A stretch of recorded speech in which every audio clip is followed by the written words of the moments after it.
Hey guys, welcome back. This is Coach Bob. I am so excited. We're working out together as a group, and today we are going to go over the wall walk in excruciating detail. Just kidding. The wall walk and a CrossFit Glen Burnie.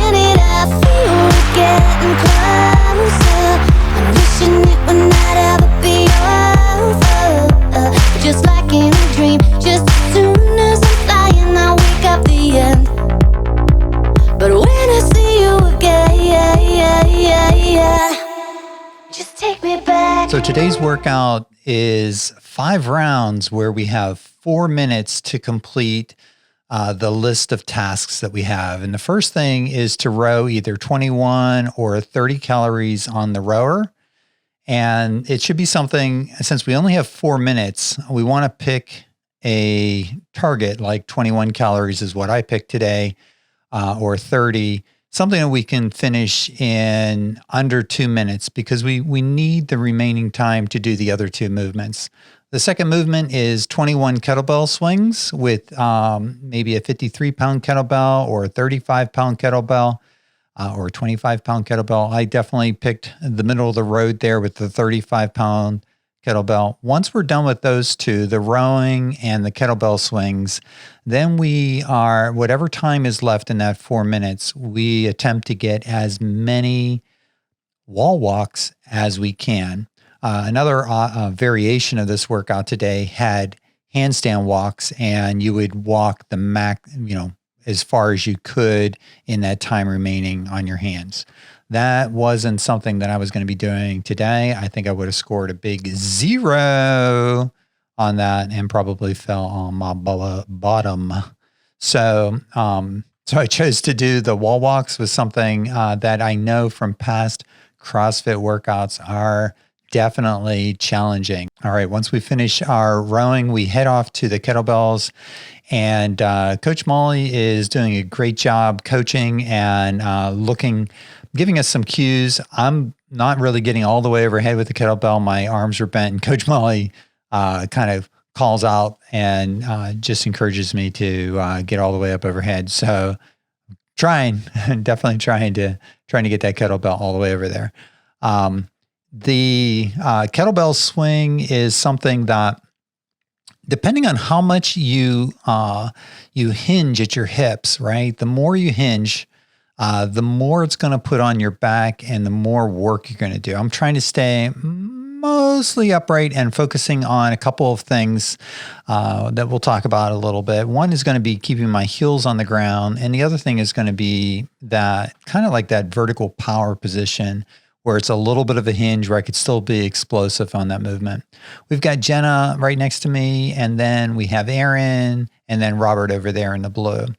All right, we're going to move off to our wall walks now.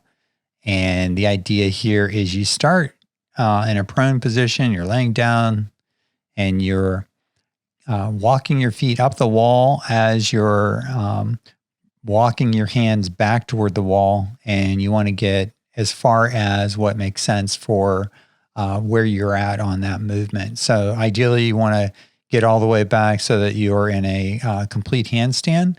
But great scaling options for this would be to either get into a plank or to go partially up the wall to a point where you have stability that you can hold that position. And once we're done with the work, we have a 4-minute break before we start the second round. So this was just the first round. And at this point, that 4 minutes feels like a long time. And, we haven't really kind of felt the workout yet at this point. When we set ourselves up on the rower, what we want to do is we want to position those foot straps and adjust the size of that foot stretcher so that that strap goes across the widest part of our foot, and then pull the straps across to tighten that up. For the rowing, some of the things I like to focus on is trying to keep my heels down when I come into the catch. So as I'm coming back, what I'm focusing on here is getting my hands past my knees, hinging my body forward before I start bending my knees, trying to get into a nice tight position in the catch and use those legs to really drive back. I noticed later on that I was maybe not using my legs as much as I could. So in the later rounds, I was definitely trying to really extend those legs aggressively and lean that body back and pull that handle to the chest. I'm trying to keep my hands relaxed on the handle because I find that if I death grip the handle during the workout, that my hands, my shoulders, my elbows, everything's really fatigued. And since we have those wall walks, we're definitely going to want to make sure that we're not overly taxing any part of that movement on the shoulders. Second movement we have are those kettlebell swings. And, we definitely a leg and a core exercise, but your hands are also gripping that kettlebell. So it's going to fatigue the entire shoulder and arm, no doubt about that.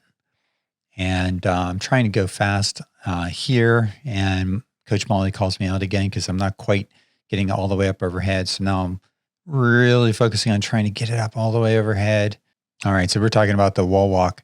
And so basically what we're doing is walking our feet up the wall as we're walking our hands back toward the wall. We would like to try to keep our core nice and tight. That means quads, glutes, anterior core, all kind of keeping everything in a nice solid piece. And then really, and the only thing working, it's going to be your legs and your arms, shoulders for sure.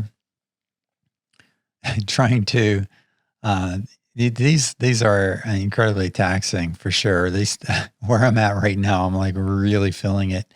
And I'm trying to rest my shoulders because you don't want to get halfway up there and then kind of fail and then fall off the wall and stuff like that. You want to make sure you're getting good reps, make sure that all of them count. Really try to get all the way up there. And it's surprising how you can actually start to feel the fatigue, not only in your shoulders, but also in your core. And if you start to lose your core stability, or let's say the midline, then you can end up arching your back. You can end up putting a lot more stress across the middle than what you're hoping to. All right, so we got our 3 quick pulls, kind of a half, full slide, something like that. And then I want to settle into my pace.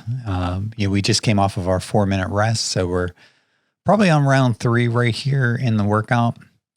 And we're really starting to feel it. The 4-minute rest really seems to melt away, and it feels like only a 2-minute rest. And before you look up at the clock, there's only 20 seconds left, and before you know it, you're rowing again. All right, a couple things to think about with a kettlebell swing. First of all, if you're gonna have your sunglasses on and your hat, you got to be careful because those things are going to go flying. Really, probably not a great idea. Also, trying to keep a minimal hinge, kind of like if you don't want to hinge over too far. I could kind of tell at this point I'm really fatigued. I'm not really generating as much power on the hips as I really did in the beginning. And what that means is that I'm really using my shoulders to pull the kettlebell up a lot more. My shoulders are just going to get smoked here for sure. Still going to try to get all 21 reps, but I'm not really putting myself in a great position to be able to tackle those wall walks on this last part. Hey guys, thank you so much for checking out our workout today. It is great to be able to work out with the CFGB community. Take care, guys. Have a good day. And don't forget to like, comment, and subscribe. Peace.